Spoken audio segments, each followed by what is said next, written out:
Hail, hail, the Celts are here, and what the hell do we care anyway, guys? It's the morning after the night before, and I can barely talk. And this was a game that on the channel we did extensive preview coverage of, looking at the opposition, looking at what we could bring to the party, and thinking about the solutions that Brendan Rodgers and the squad could come up with to get something out of this game. And when it was all said and done, I think maybe a few more of you might be drinking the same cup of tea I'm drinking, that game was winnable. That game was so close to coming out of it. You know, we're 2-1 down. It could have been a draw. We could have got a little bit more lucky. And really across the whole contest, it was super tight. There was clearly a difference in level between Celtic and Bayern when it came to some of the details, first touches, positional awareness, desire. Maybe desire's a bit strong. But really, when it came to the open play football part of the match, you know, there wasn't really anything to split between the sides. Every man that showed up for the hoops yesterday, really did give their all, and I don't think anyone was a passenger in this game. And for Bayern, you know, their stars certainly showed up, certainly put in a good shift, but no one really grabbed the game by the scruff of the neck. No one really blew us out the water. And this was a game that, it was a defeat. It's a sore one to leave the stadium with, but really, on the balance of play and the way everything shook out, I think a lot of Celtic fans, including myself, are kind of chuffed at the way the game went. It's really set up in a nice way going into the second leg where it's do or die in the Allianz Arena, and we'll preview that before we get to that next week. But in the video today, we're going to break down everything we've seen from the first leg, the good, the bad, the ugly, player ratings, main takeaways, and all that good stuff at any point in the video. But if you do laugh, you learn, you like something or anything like that, please do like and subscribe to the channel for more content like this. We recently just broke through 11,000 subscribers, and we are flying towards 18,888, and we cannot do that without your support. So if you do enjoy the content here, hit subscribe for more, hit like if you enjoy the video, and get into the comment section in this one. And this, guys, these videos are the ones that the comment section does go up on fire big time. The smoke alarm goes off every time at the Celts Are Here headquarters. What are your big takeaways? Who was your winners and losers? Who stood up and who kind of shrunk under the spotlight, as it were, for you? And let's just get stuck straight into it, because this video, normally what we do on the breakdowns is we maybe go through a little bit more of the play-by-play element of it. Now, I was at the game myself. I've watched back replays and highlights and all that kind of stuff on the key instance a number of times, but I do feel that when I've been at the game, it's kind of harder to go through play-by-play. This happened in the 20th minute, and this happened in the first half, second half. There'll still be a little bit of that, but for me, this is a bit more report card kind of feeling, because when you're in the stadium, when you're at the game, you can see so much more than what's on camera in terms of the overall team shape, and really just, you know, the influence players have on the ball and how threatening the opposition actually are in attacking open spaces and that sort of thing. But across the match, you know, across different talking points, there's about 5 main things that I do want to hit on throughout the video today, as well as touch on the individual kind of players. I think we'll start off with the teams that we had going out. I think for Celtic, there was no surprises at all. After the Brendan Rodgers press conference, everything was pretty much known and expected to be lined up in this manner. Whereas with with Bayern Munich, there was a few question marks. Would it be Sané or Coman? Would it be Lima or Bhoys? Or would Kim Min-jae, Upamecano, would either one of them or both of them maybe miss out? And it was Sané over Coman, it was Lima over Bhoys, and Eric Dyer did come in for Kim Min-jae, which I did think maybe could have gave us a bit of an in, because that's definitely a downgrade for them. And coming into the game, we spoke about the importance of covering this midfield kind of channel that Olise and Musiala are going to want to operate in behind the midfield, in front of the back line of the defence, where we're going to need Dyson and Kuhn to be those defensive wingers to come back into these areas here and make it extra tight and extra difficult for Bayern to really cut open those spaces. And with our sweeper keeper Neuer, any breakaways, any counter-attacks we had to be on point, because he's always just kind of sniffing around to sweeper keeper them up. But the match started like an absolute house on fire. We scored in the first 27 seconds, within the first minute of the game, whatever it was, and the place just absolutely erupted. It absolutely lifted, and you thought, dream scenario, we're off to a flyer here, we're off to the races. And Nicholas Kuhn cutting inside on the edge of the box, what a way to open the score. And sadly, it was ruled off, probably quite correctly, for offside. And really from there, this is the first thing I want to touch on, right, is I've been going to Celtic Park, and as I mentioned in the previews for this, like this whole millennium, essentially, I've been at so many of the big games. I've been so bought in to what Celtic Park is under the floodlights midweek in European ties, never mind do or die games against European champions.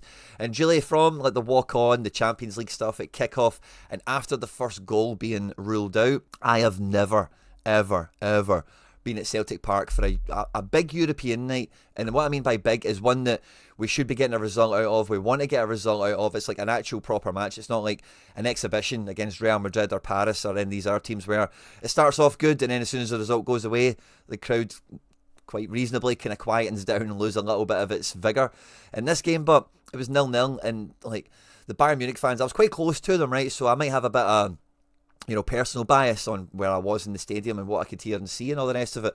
But that Bayern support was the best away support that's ever been at Celtic Park for my money. And really, from the disallowed goal, and we'll get to it later on, but until the 80th minute, 75th minute, or whatever it was, they owned the stadium. They made all the noise. They really created the atmosphere. I could see the Green Brigade were still kind of jumping about, doing a bit of singing. I could see the boys in the other corner were kind of doing something similar. But the whole stadium was just flat. There was no songs, there was no lifting. I've lost my voice today. I normally lose my voice after Celtic games because of singing and shouting and all that kind of stuff. And apologies to anyone that's sitting anywhere near me because I'm not a quiet fan at the best of times, right? But by half time I was like this just from shouting, because I think this is so there wasn't really any I tried to get singing going in my section. I'm quite willing to try and be a bit of a speaker, try and get the words over from one corner, bring them into whatever section I'm sitting in and try and get it going. But I was shouting no end the first half. I kind of don't really know where to start, so I guess we'll just kind of go with it as it kind of falls out of my mouth, as it were. But across the first half, when we were keeping it nice and tight and compact, and it did feel that we had this real willingness to keep it tight, to make it really difficult for Bayern to play through us. And it made the game, especially in the first half, there was so many 1v1s that kind of opened up throughout the match. Sané and Alistair Johnson, Engels and Goretzka. Musiala was roaming a bit freer. He wasn't really tied to McGregor, but he was always in his orbit, kind of in and around these areas here. Kimmich and Hatate rubbed shoulders a few times, but Hatate was mainly in the first half supporting Ida in the press and then doubling back in here to try and protect Taylor and Dyson from Olise and Leimer. And Leimer, by the way, I've been a big fan of Leimer. I always did think he was quite quick, but wow, he really surprised me how fast he was in this game. I think Dyson was quite shocked as well, and it really gave him a big shift up and down the line here, on and off the ball. But when we were getting into these compact areas, Engels and Hatate were pretty bad for this as well, but especially McGregor.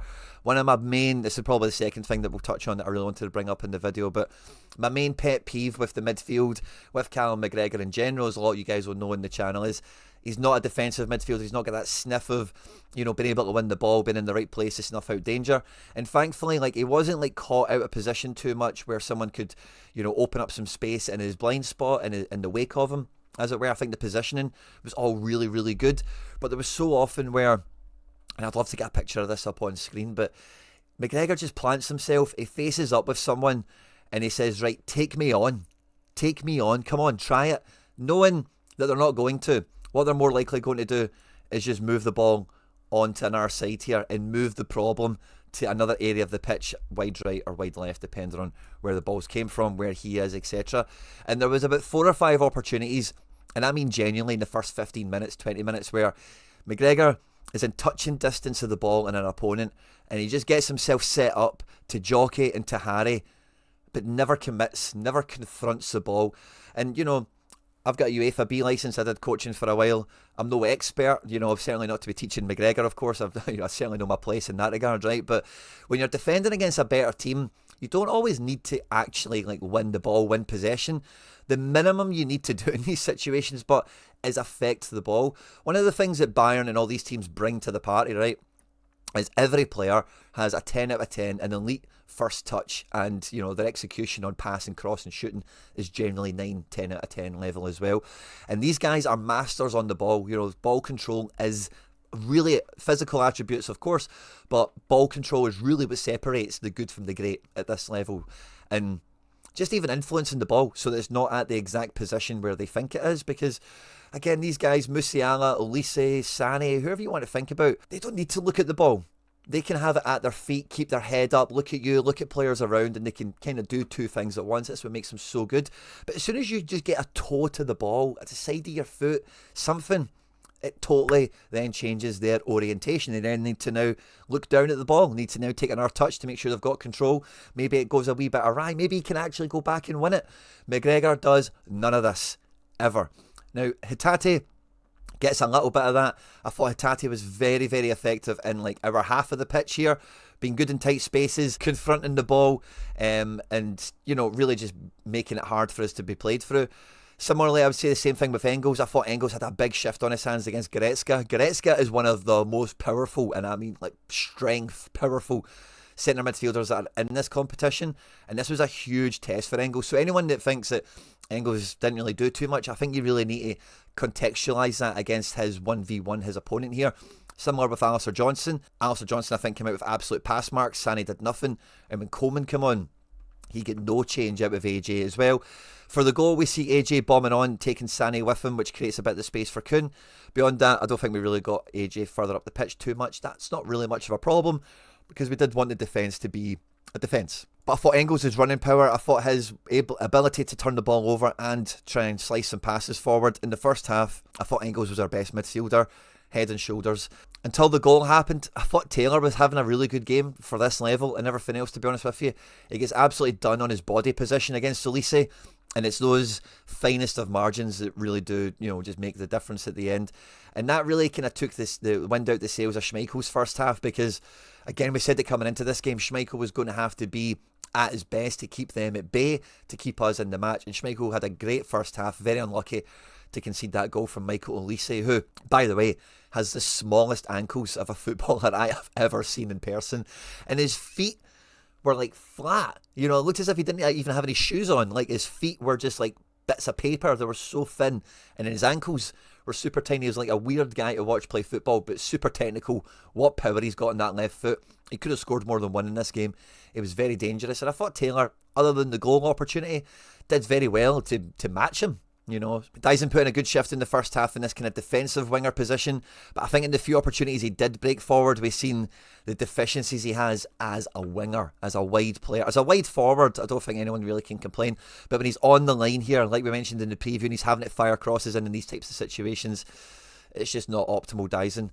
And with the absence of, an extra kind of support from Dyson as like a wide forward or whatever, Kun didn't, other than the goal that got chopped off, didn't really have much to say in the first half. Again, I did feel that Rafi Guerrero wasn't much of an opponent for him. I thought Kun did well whenever called upon. But Adam Ida was really, I don't really know how to phrase this, but he was not the guy to start with. He did press and stuff like that, right? But wow, did we miss Kyogo? It's probably the third thing I'll say here, is the press. And I say we miss Kyogo, right? Because the shift that Dyson's put in here, Jota couldn't do. Yang, Forrest, whatever. So even though, Dyson went up front later and the press was a lot better, we almost got some stuff out of it. Could we have done that from the first half? Yeah, there's an argument for that. But I think if we did take Dyson out of that position first half, there's just an unknown quantity of how Jota would have done against Laimer and Olise in this position here, with his fitness level and just his strengths being much more on the front foot rather than in the defensive position. But this lack of Kyogo pressing this goalkeeper, pressing these two centre-backs, we just never really got any errors out of them in the first half. And I think you see for the penalty decision that didn't go our way, again, like we mentioned in the build-up to this match, Upamecano has a rick in him. He has an error in him. There's no two ways about it. And this defence for the first half really got off lightly. We didn't ask any big questions of them. We never really tested the keeper. And one of the USPs, the unique selling points that Celtic has been that mega press. And although Ida's been on form, it would have been harsh to really not start him. I think it was borderline a man down in the first half, because his pressing just isn't putting pressure on, really. It's just that kind of standard forward that's just going to chase the ball, chase shadows, make them move the ball without it being that same zip that Dyson and Kyogo put into the situation. And I think that just made it a bit more comfortable for them to build their box up, to get their wide players high, to get the creative players into a position where maybe they could get on the ball to do something. And, we did well, like I mentioned before when I was kind of tanking into McGregor. We did do really well to kill the space. Trusty and Vickers were really close to each other. Kane ended up dropping into pockets to get on the ball. And then we see Musiala kind of swap with him a little bit to try and mix things up. And I really do feel that, honestly, like the first half, if we did go in at 0-0, the exception of what I'm saying about McGregor and Ida, I don't think there would be any room for error, any room for complaint with this. I think it was a really good first half.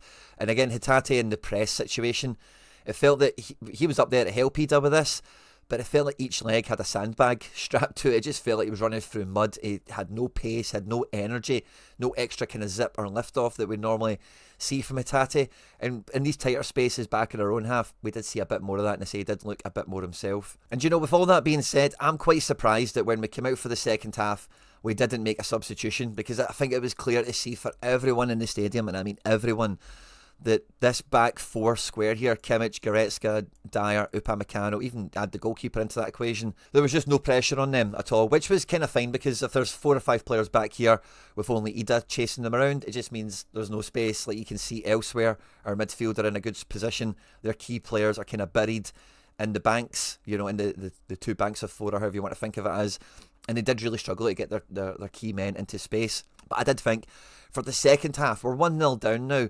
Do we switch it up at half time, put Dyson into there, put the cat in amongst the pigeons, and bring Jota on? We didn't.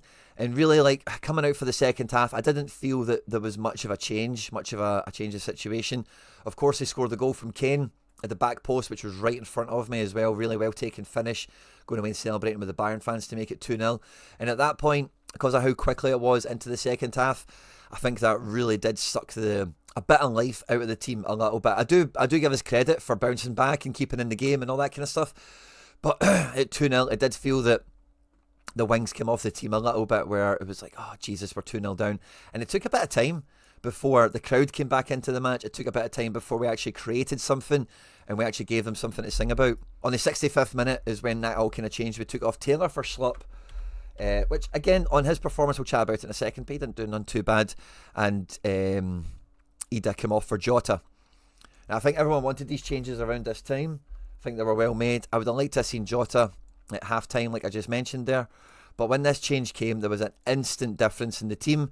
Daizen Maeda pressing in between this triangle was just something they couldn't handle, quite frankly. This really put the fear of God into them for what they could do, what the sort of play they could build out from the back. And then ultimately, we were then looking a bit more threatening to try and create something off the back of it, get some mistakes. Like I mentioned at the beginning, and all the preview shows, the main currency in this match was always going to be who blinks, who makes the mistakes. Greg Taylor for the first goal.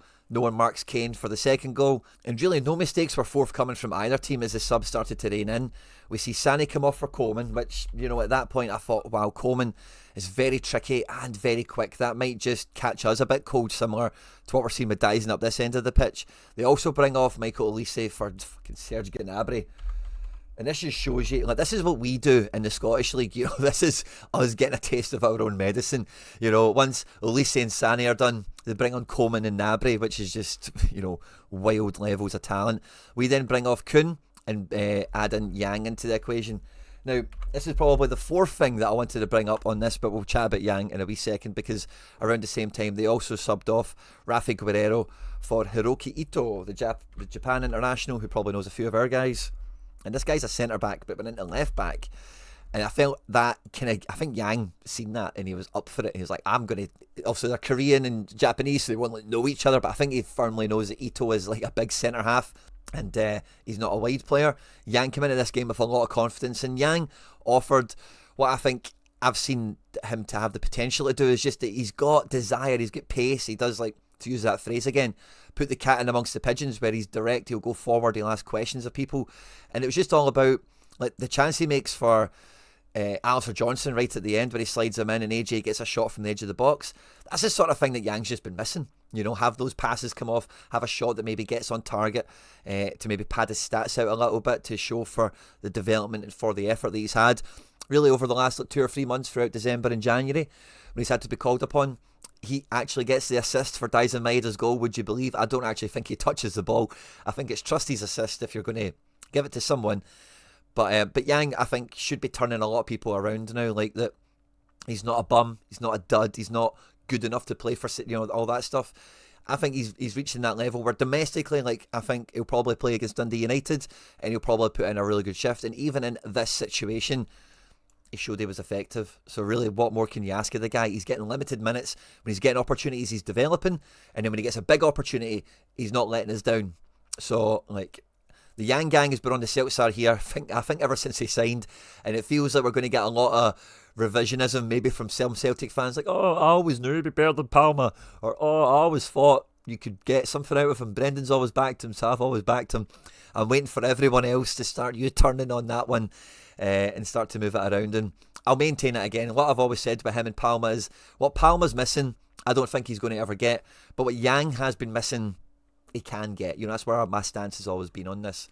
I thought Schlupp, like, for the first couple of minutes was a little bit out of sorts, a little bit. It's hard to really pin on why I think that, but that was certainly the impression I had in the first, 2 or 3 minutes of him being on the pitch. But you're really seeing the difference between him and Taylor after he wellies the ball for a clearance and just wipes out Kimmich, absolutely decks him. And Taylor wouldn't have done that, and that's a bit of the power, it's a bit of the strength that I think we're missing in this position. And that kind of takes me on to, I've kind of lost count, this is probably the fifth thing that I wanted to highlight in this video is, we were all saying it looked like the board lost a bit of ambition in the January window when they seen this tie. And Jeffrey Schlupp, I think, did okay. Greg Taylor, I think, other than the goal, did get pass marks. But if we did bring in Kieran Tierney in this window, he would have made a material difference to this match. I don't think there's any question about that. Had we brought in Schlupp earlier in the window, I think starting him would have made a material difference to this match. Had we just signed any credible... Because again, right now, we'll have Tierney, but Schlupp is out, he's not ours, out of contract in the summer. Taylor out of his contract in the summer. Currently we have no left backs other than Tierney, so even who would be the backup to Tierney, even if we'd done that homework and brought that guy in, and if he was good enough.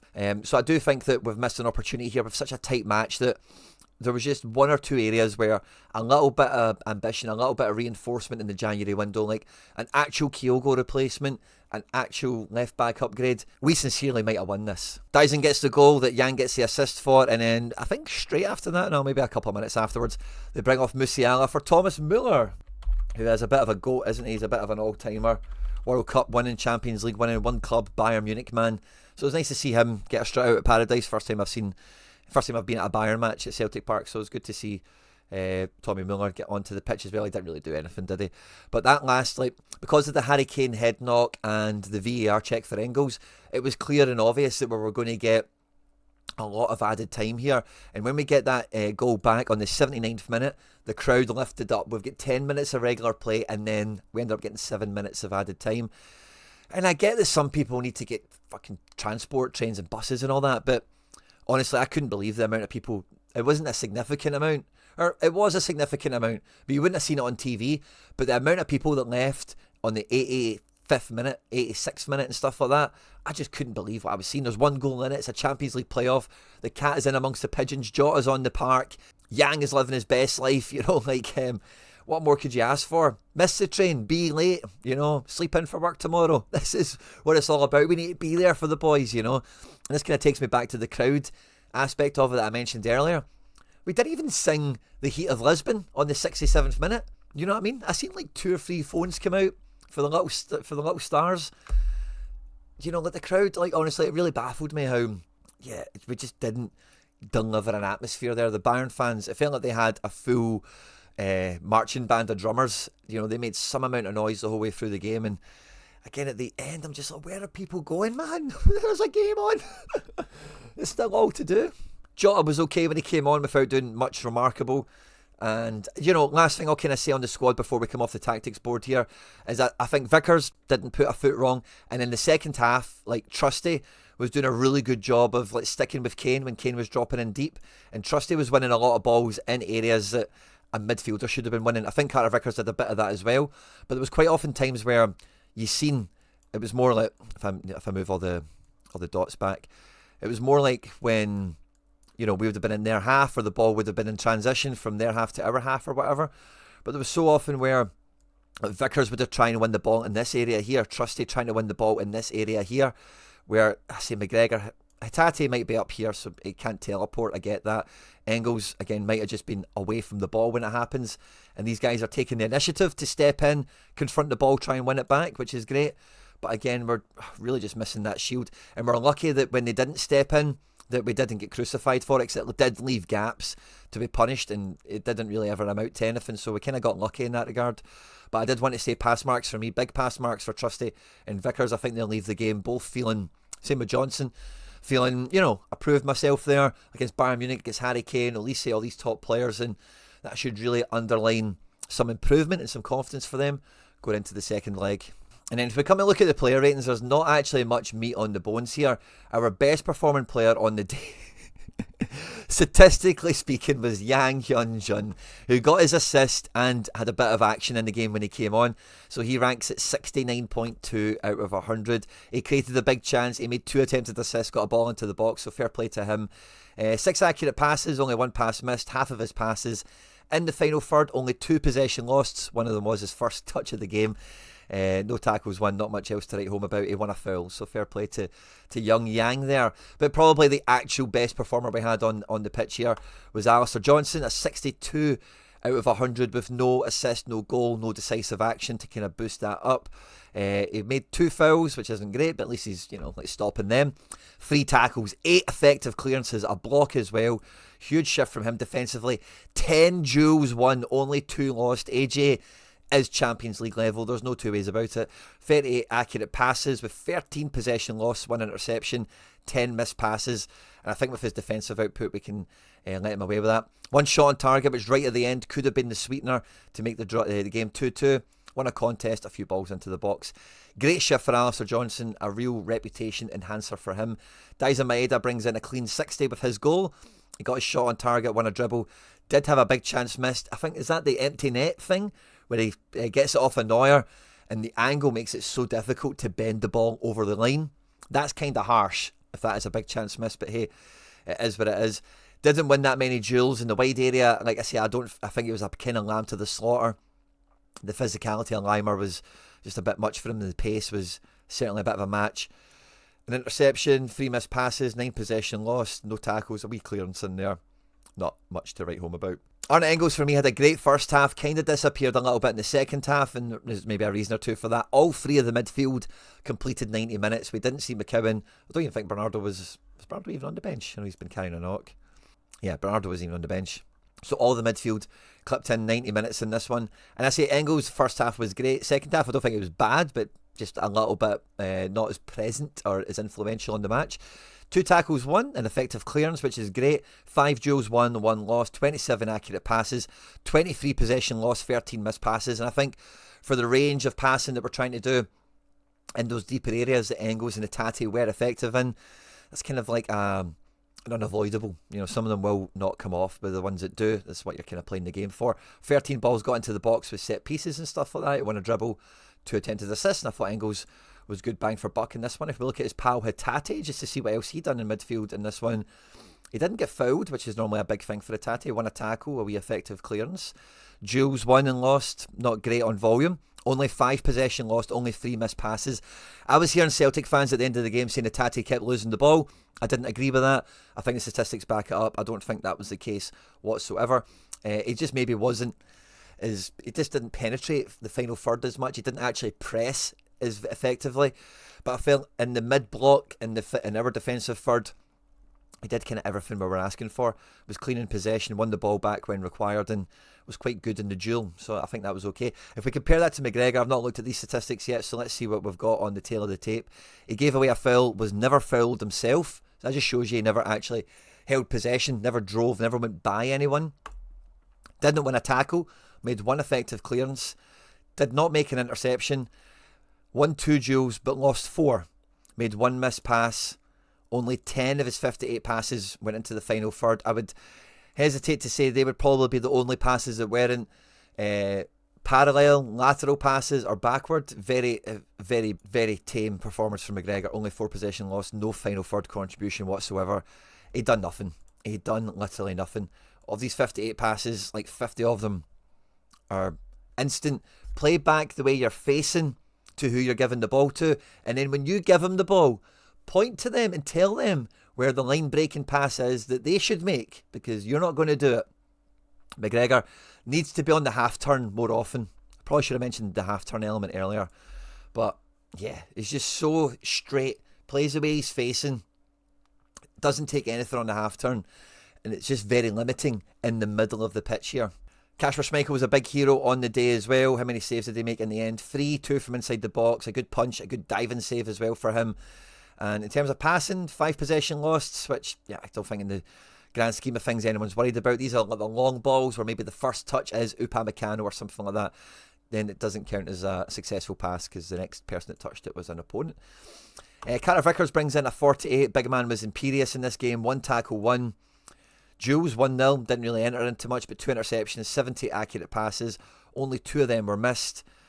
And, you know, people are talking about Hitate's missed passes. Carter Vickers wasn't much different. Again, I think it's all about where you're sitting sometimes, isn't it? Austin Trusty, I was quite impressed with him. What does the statistics tell us? 6 effective clearances and a block, so no nonsense defending from him. 5 duels won, 9 lost. The ratio isn't good, but the volume, he's getting involved. He won 5, which is decent. 87 accurate passes, 7 long balls into the opposition, only 3 missed passes. We were really safe, really safe between the back 3, weren't we? And 1 attempted assist. I think that was the assist that Yang stole from him, potentially.